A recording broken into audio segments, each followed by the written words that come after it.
Hi guys, it's Miss Clark here from Milam. Are you ready to do some art today? I know you are. We're going to do a little lesson on a word called emphasis. And it might be a new word for you. I'm going to turn my video around, but I'm not sure that I know how to turn this one around. Nope. So I'm going to start another video. Hang on. All right, so emphasis is the creation of a focal point in an artwork. The emphasis draws the viewer's eye to a particular area of the artwork first. So in this little piece of art, what did you look at first? The green dot. Yeah, because it's different from the other ones. And this in this little piece of art, I felt like I looked at the dot in the middle first because it's different. It's not a square. Here, obviously, we looked at the yellow triangle first, right? Here, I looked at that dark purple square first, and down here, yep, the white apple. So emphasis is something that it draws your eye to the artwork, different from the other things, okay? So we're gonna do a little artwork about emphasis today. All right, guys, what we're gonna do is we're gonna do a fall painting, and you're gonna start with needing a pencil, and first of all, we're going to use the straight edge of something if you have a ruler or a book or a folder, and then markers. Alrighty, so we're going to start with, let me see if you can see this. Close enough. I'm at school doing this today. What we want to do is a big pumpkin. So you can choose if you want your pumpkin in the middle or on the sides. I'm choosing to do mine, I think I'll do mine off-centered, off to the side. And it's gonna be fairly big, probably a little bigger than 1/4 of the page, okay? So we're gonna start with the stump of the pumpkin, and then we're just gonna give the shape of the pumpkin. Now, everybody's pumpkins can be different. Nobody's pumpkin has to be the same, because I have actually never seen a pumpkin that is the same as the pumpkin next to it. They're all shapes and sizes, so it really is however you want to make your pumpkin. What I like to do is draw my lines that are similar to the same curve as the outside of the pumpkin. Okay, that's good. And so it's already emphasized because it's bigger than the rest of the things we're fixing to draw. And then later we're going to color this pumpkin. Now, the next thing I want you to do, let me make sure you can still see it. Good.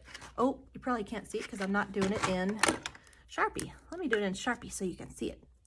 You're going to do yours in pencil because you might need to erase. But then you can come back with a marker, or if you have a Sharpie at home, we like to work with Sharpies at school a lot. But you can use the black marker in your marker set. Okay. Now, I'm going to divide the side of my paper. I'm going to make like rays coming out of my pumpkin. It'll make sense when you see it. So there's a ray, kind of like a sun ray. You know how the sun has rays that come out of the sun? See?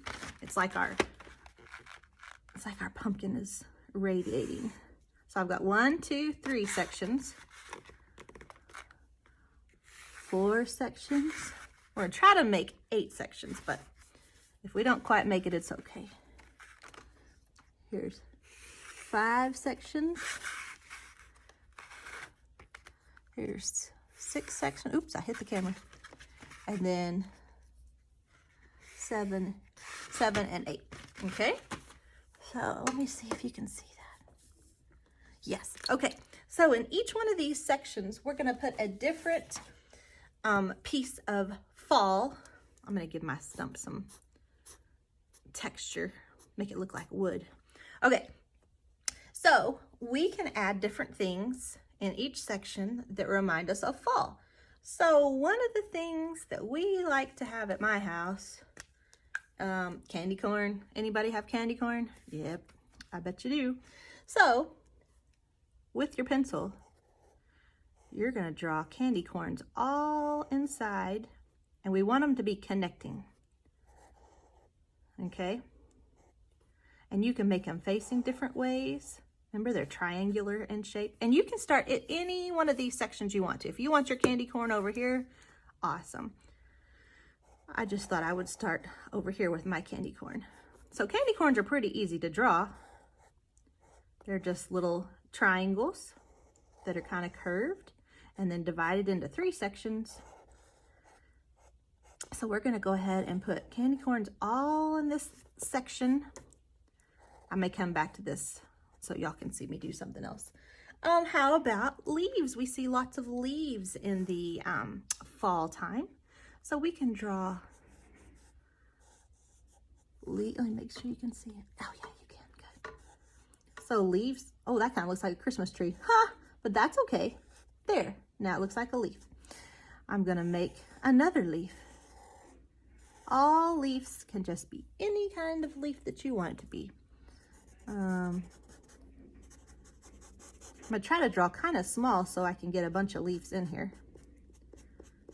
Okay, all right, I'm gonna come back and finish my leaves in a minute. Let's think of another thing that we can do.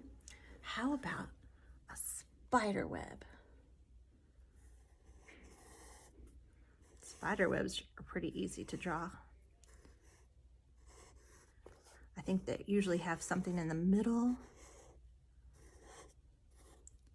Kind of like 1, 2, 3. So that's where the spider kind of sits. And this is where he puts his lines going out. Okay, you understand. But your spider web can look any way you want it to look. Okay, let's think of some other. What about corn? Who eats corn in the fall? Oh, yes. So corn, that's pretty easy. It's just a bunch of squares. Uh-oh, my timer's going off. That means I've talked already so much. So you're gonna go ahead and continue. Let me turn my timer off. You're gonna go ahead, oh, stop timer, stop. Okay, you're gonna go ahead and finish drawing things that remind you of fall in each one of these sections, and I'm gonna speed it up so you can watch it without me talking now. Let's see if I got all that. Yeah, I did. Okay, here we go.